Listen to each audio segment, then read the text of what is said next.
Welcome aboard everyone for this grand tour of Copenhagen's harbour and canals. Our captain's name is Thorsten, sitting right up here.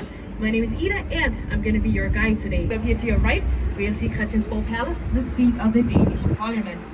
And here comes the very first bridge.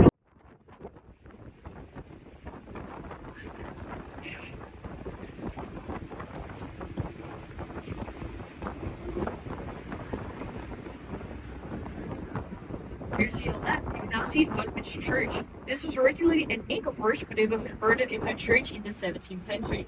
And this is where the Queen of Denmark, Margrethe II, buried Prince Henrik in 1967. And to your right, it's a long red building with a very special tower. This is the old stock exchange building that was built between 1620 and 63.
To your left is a long green building. This was originally a customs office and later on it became a ferry terminal for the ferry traffic between Denmark and Sweden. But when the Øresund Bridge which connects Denmark and Sweden opened in the year 2000, the ferry traffic was no longer needed and was therefore stopped in 2002. And in a moment we'll be sailing under the Inner Harbour Bridge, a bicycle and pedestrian bridge that opened in 2016. And this bridge is also known as the Kissing Bridge because when the bridge opens, the two sides will go apart, and when the bridge closes again, the two sides will meet in what kind of looks like a loving kiss. And here to your left, you'll now be able to get a glimpse into the canal here at Nyhavn with its famous colored houses. And the canal here at Nyhavn was dug out by hand in the 17th century. To your left is a dark square building with a glass facade. This building is the Playhouse and it's a part of the Royal Theatre. It's designed by the Danish architect Lundgaard Strandberg and it opened in February of 2008 with a production of Shakespeare's famous drama Hamlet. And Hamlet is especially famous here in Denmark because it takes place at the Danish Amalienborg Castle, which you can visit in the city of Helsingør. It's about 50 kilometers north of Copenhagen. And the area here to your right is called the Paper Island, and this name comes from the paper storage that the printed media used to have here. As you can see, it is currently a construction site, but by 2025, it should be turned into new modern apartments and new public indoor swimming facilities.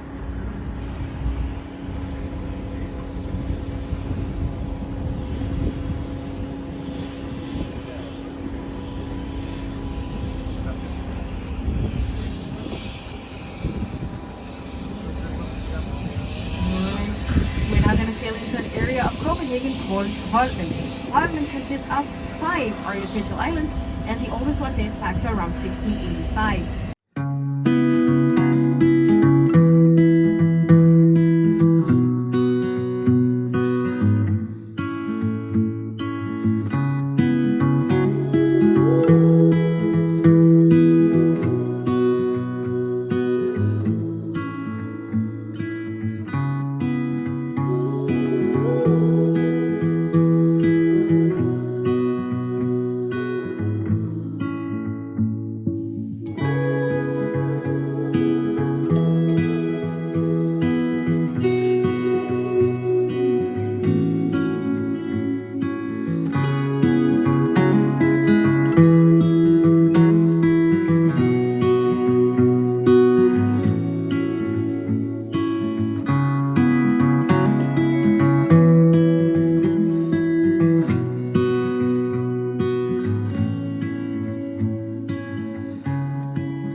large flat roof.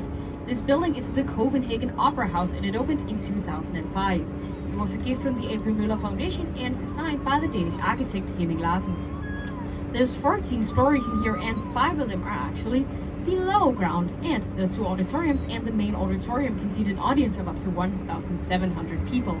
And the part of the harbor that we're sailing past here to your right is a military area, and that's why there's quite a few warships docked there. And if you look about to the dock here to your right, you can see a black submarine up there.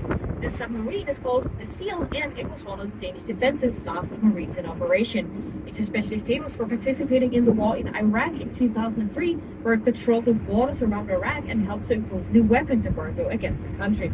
You can actually go inside and see what it looks like from there. And also here to your right is this tower-like building with a black pulley system on top.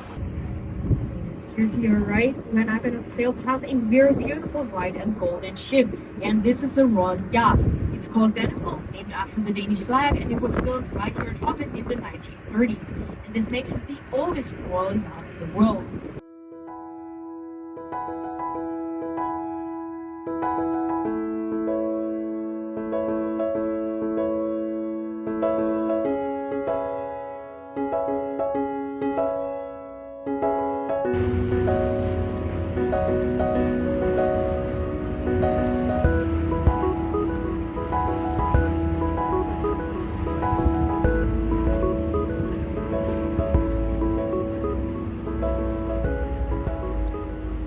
Soon to be on your right hand side, we're now approaching one of the most famous and photographed women here in Copenhagen, and it's a person, the Little Mermaid. And she's been sitting right here on her rock since 1913.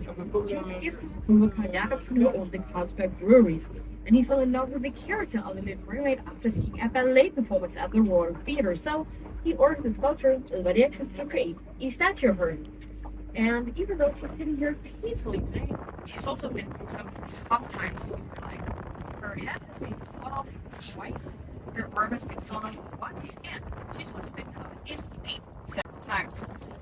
Fortunately, she's been clean and safe every single time. She continues to sit here on the rock and wait for all the people coming from all over the world. I can see we're now passing by a huge grave worship, and this ship is usually docked here, so I'm not sure exactly what it's doing here, but today is the flag for the solar station abroad, so it might have something to do with that. So you can see a lot of Danish flags and a lot of people in military uniforms around the city today. I don't know why. Everyone, right behind the big ship here to your right, you can now see Amalienborg Castle, and this is a home of the Danish royal family. Amalienborg consists of 4 mansions built in the 1750s. The crown prince couple and the 4 children live in the mansion on the right, closest to the water with the 4 chimneys. The queen lives in the mansion on the left, closest to the water with the 5 chimneys. And if a flag with a crown in the middle is raised above one of the mansions, it means that the family is currently at home. But it looks like it's just regular Danish flag raised above the crown prince couple and the queen's mansion, and this means that they are not at home right now. And to your left, you can get a really good view on the Opera House.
This next bridge, you'll get an amazing view of our Savior's Church with the external spiral staircase and a tower to your left.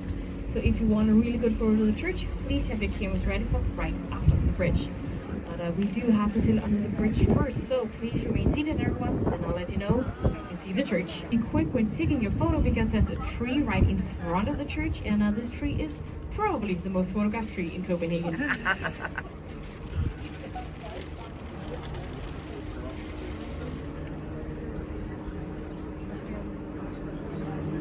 Alright, so the people in the front, here we go, to your left. You'll be able to see it in the middle and the back of the boat in just a moment. Remember, it's going to be to your left.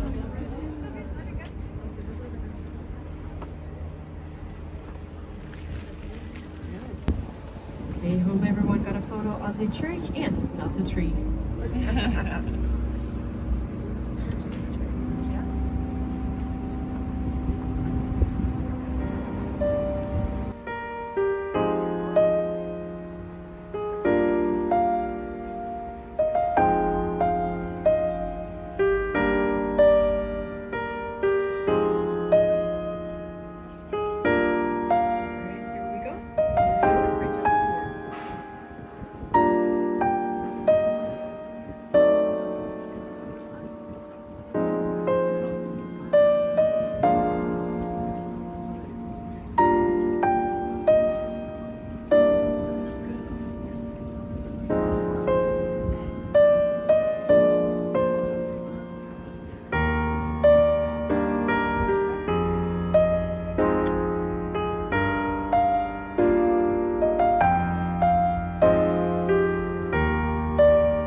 The circle bridge here at Bicycle and pedestrian bridge.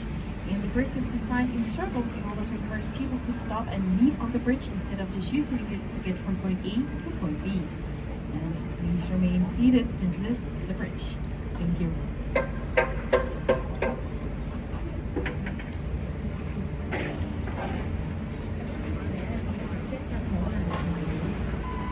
And now straight ahead of us here you can now see the Black Diamond.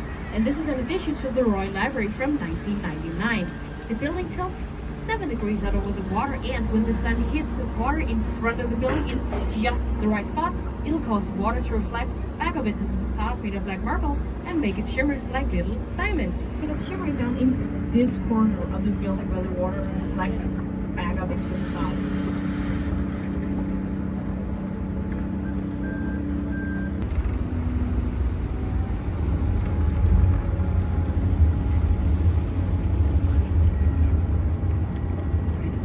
Another little rental boat in front of us. That's why we're taking it a bit slowly on our way into this canal.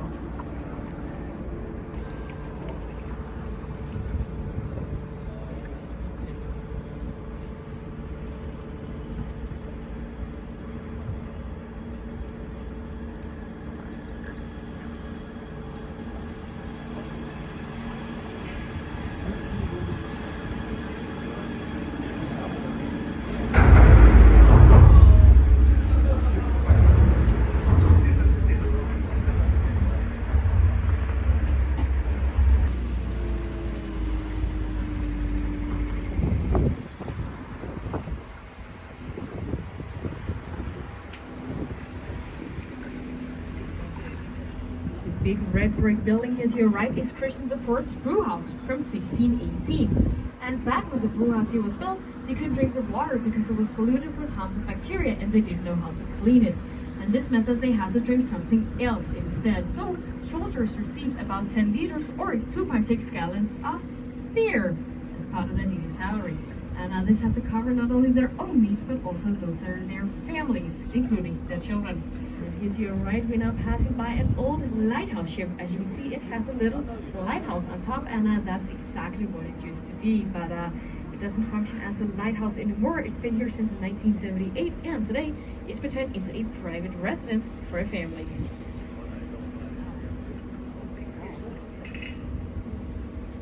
Next bridge coming right up. Thank you for remaining seated.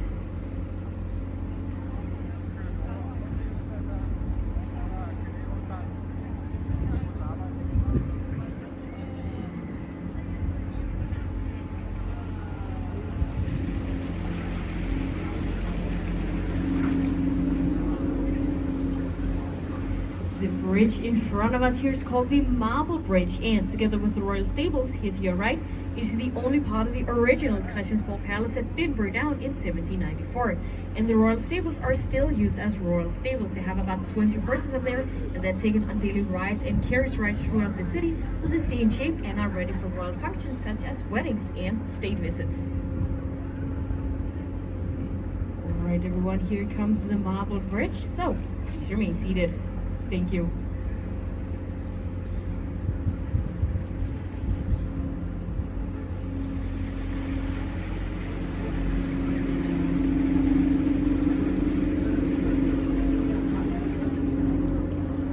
The building here to your left is the National Museum of Denmark.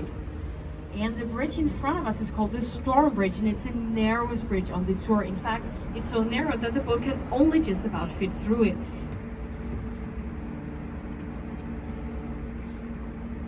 Here we go everyone, the narrowest bridge on the tour, so please remember to keep all body parts inside the boat and please don't touch the bridge.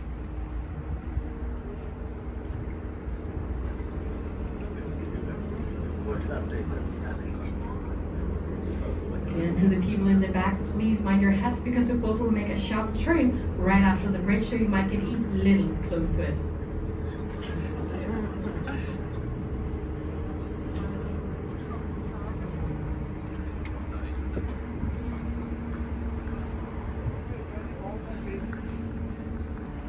Everyone, that was the narrowest bridge on the tour, and they actually used this bridge when calculating how wide our boats here could be, just to make sure that the boats could actually fit through the bridge. And here to your right, we're now sailing past an area called the Castle Island. And it's called the Castle Island because there's been 5 castles built on this area in total. The first castle was Bishop Absalon's castle from 1167. The second castle was the Copenhagen Castle from the 1370s, and since the 1740s, there's been 3 editions of Christiansborg Palace, and the current Christiansborg was completed in 1928. And the Castle Island here has been the center of power in Denmark for many centuries. First, the royal family lived here until 1794 when they moved to Amalienborg Palace, and today you can find the Danish Parliament, the Prime Minister's office, the Supreme Court, and the royal representation rooms in this area. And the beautiful yellow building here to your right is the Tivoli Museum. Bertel Thorvaldsen is the most famous Danish sculptor of all time, and he was also one of the most prominent in Europe when he lived. And when Bertel Thorvaldsen died, he donated his entire collection of sculptures to the city of Copenhagen. So the museum here opened in 1848, and Thorvaldsen himself is actually buried in the courtyard of the museum. So this is indeed one of the oldest areas in Copenhagen. And the canal here used to be filled with fishing boats, and the fishermen's wives would sell the fish that they caught up here on the square. This is also commemorated with a statue of a fisherman's wife. She's standing right next to the metro, and behind the metro is an equestrian statue depicting Bishop Absalon, who's credited with being the founder of Copenhagen. And here comes the last bridge on the tour, everyone. So for the very last time, remain seated. Thank you. Then on after this bridge, we'll be back when we start the tour, and this also means that it's coming to an end. Last but not least, the captain and I would like to thank you all very much for joining us for this tour. We hope you enjoyed it, and we wish you all a very good and sunny day here in Copenhagen. So thank you everyone, it's been a pleasure.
of a soldier finds gold, spends it all, and steals a tinderbox.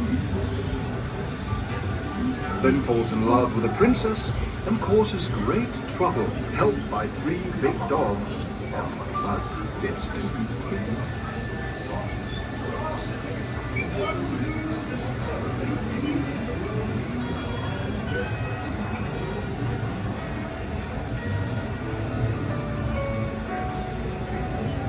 Gossip, gossip! One loose little feather may easily grow into 5 dead hens. There's no doubt about it. Yes, the chickens tell the owls, and the owls tell the doves, and the doves tell the bats. And so, the stories. When a top loves a ball, and she thinks she's too fine, and bounces too high, you know she'll come to a sad end.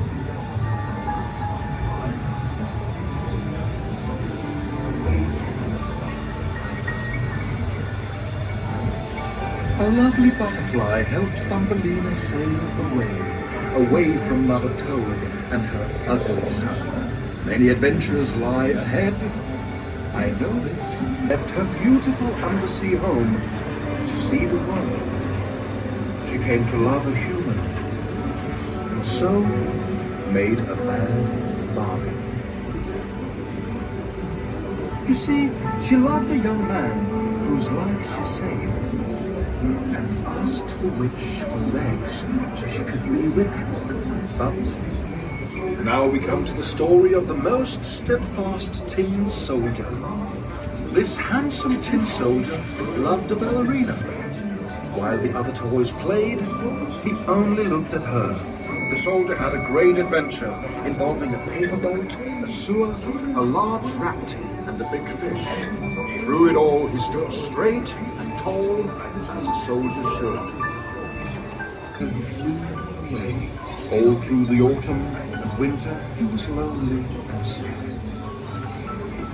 Then he met some beautiful swans and discovered that he too was a swan. Nature always says things right. The little match girl lights a match to warm her hands and dreams of a warm house where there's no cold, no hunger. Can an artificial nightingale sing as beautifully as a real one? Only the real one could bring tears to the emperor, to a boy named Humphrey, who then was taken away by the Snow Queen. Little Gerda, Kai's friend, bravely set out to find him. A friendly crow gave advice, and a swift reindeer carried her northward.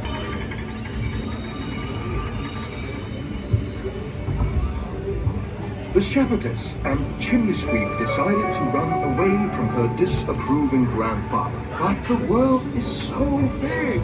Still, the story has a happy ending. The princess. I would tell the wonderful tale he told the king and queen, but we're out of time, and the next story awaits. A prince came to this castle with wonderful gifts, but the princess scorned them and refused to see the prince. In disguise, he got a job as imperial swineherd and made musical props and such.